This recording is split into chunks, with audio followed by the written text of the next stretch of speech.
E aí tu falou das confraternizações, tu falou dessa questão desse teu amigo, né? E eu sei que tem uma frase, né? Somos a média das 5 pessoas com quem mais convivemos, né? Que é uma frase de um empreendedor e palestrante do Jim Rohn. E a gente sabe o poder que a ambiência tem na nossa vida, né, Dr. James? Eu mesma, né, senti muito isso quando eu comecei a olhar para isso, olhar para com as pessoas que eu estava andando. E quando eu mudei algumas coisas na minha vida, muita coisa mudou, né? As minhas atitudes mudaram, as minhas ações mudaram e principalmente os meus resultados mudaram. E eu percebo que tu tem contato com muitos empresários, tu tem um networking muito fortalecido e tu cultiva muito isso, né? É algo Sim. que é uma prioridade na tua vida, que tu olha muito para isso. Isso também sempre foi assim? Como é? Que tipo de... O que tu aprende nesses momentos, né? Como que é para ti isso? Eu acho que essa questão das redes, né, do networking, ele é fundamental, inclusive, para você absorver as coisas boas que essas pessoas têm, né? Eventualmente, assim, evidenciar situações que não estão corretas também, isso pode te auxiliar. As pessoas, elas te fortalecem, sem dúvida, essa frase aí, né, que nós somos a média das 5 pessoas, eu acho que é uma grande verdade, né? Então, a gente procura se cercar de pessoas assim que tenham a mesma filosofia que a gente, né? E também do contraditório, né? Eu acho que eu não vou deixar de conviver com alguém que tenha o contraditório, porque isso também faz a gente crescer. Então é bem eclético realmente o público que eu me relaciono, assim, né? Vai desde empresários de outras áreas e também dos colegas, né? Eu tenho uma relação muito próxima com vários colegas aqui da cidade, né?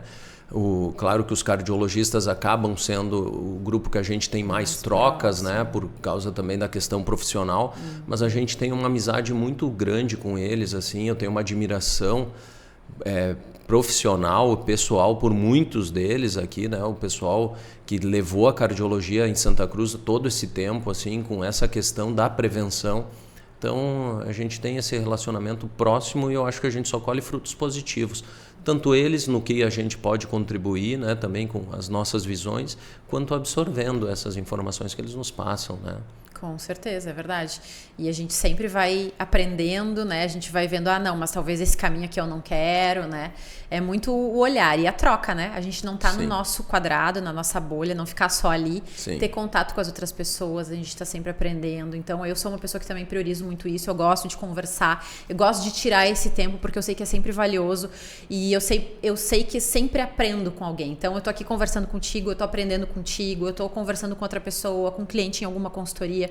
Eu, apesar de estar dando a consultoria, fornecendo ali aquela informação, eu tô aprendendo também com aquele cliente, né? Então, cada troca, cada contato, né? Cada palavra a gente aprende, basta estar aberto para isso e basta querer, né? Olhar para isso. E tem que expandir os horizontes, né? A gente não pode ficar só no nosso mundinho, né? A gente tem que fazer esforços para conhecer outras pessoas, né? Eu acho que é aquela questão, né? Atitude e esforço em tudo na vida, né? Exatamente, a gente tem que estar aberto a isso, né? Com certeza. E porque muitas vezes a gente fica pensando assim, mas eu não vou falar com tal pessoa, o que vai acontecer? Não, de não ter esse receio, assim, né? De ir lá, meter a cara mesmo e falar. Por muitas vezes eu tinha esse receio, né? De, mas o que vai acontecer? O que eles vão pensar? E a gente vê isso muito, né? Não, esse receio. até assim, você comentando isso, me lembrei agora de uma passagem no verão, agora que eu estava lá no litoral, encontrei um CEO de uma empresa, né, muito grande, assim, a nível de Brasil, e ele comentando justamente que ele passava o verão dele aqui no litoral gaúcho por causa dos filhos, que os filhos queriam encontrar os colegas de escola e tal, e passava então num lugar específico, né, os dias dele. E no final das contas eu vi que a gente não era diferente, né? Que a gente também estava naquele local porque os nossos filhos gostavam desse ambiente. Então, essa troca, assim, às vezes gera uma identificação até, né? E aí você vê que você tem muito mais pontos em comuns com aquela pessoa e dali surge um gancho para um convívio mais próximo, então, enfim, né? Bem interessante. É legal isso, porque às vezes a gente acha que certas pessoas são inatingíveis, né? Então, eu não vou ter assunto em comum com aquela pessoa. Não, eu acho que basta a gente estar aberto e querer ajudar também, né? Porque networking, ele é sobre ser interessante, não é ser interesseiro, né? Exato. Então, e a gente tem que ter uma bagagem, a gente tem que buscar conhecimento, né? Eu acho que toda vez que a gente está estudando, está lendo, né? Eu gosto muito de ler biografias, assim, eu acho que a gente ver assim como que aquela pessoa Como construiu foi o alguma caminho. coisa, os erros, os acertos, né? Porque a gente aprende com os erros também, né? E aí essa questão de poder interagir com outras pessoas é fundamental. É fundamental mesmo.